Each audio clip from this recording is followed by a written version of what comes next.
everyone, I'm going to show you how to record Teams meeting. So to record a Microsoft Teams meeting, so join or start the meeting. Now on the meeting toolbar at the top, select more.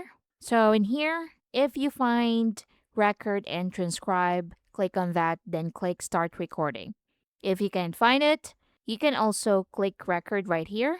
So click this record button. So once you click that, everyone in the meeting will be notified that recording has started.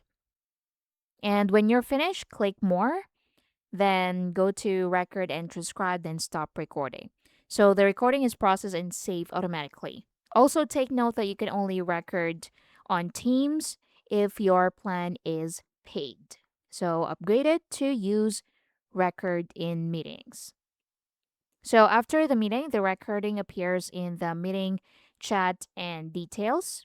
It's typically stored in OneDrive for non channel meetings or SharePoint for channel meetings, depending on how the meeting was scheduled. If you don't see the start recording option, you may not have permission, or your organization's IT administrator may have disabled recording. And that's basically it. Thank you for watching.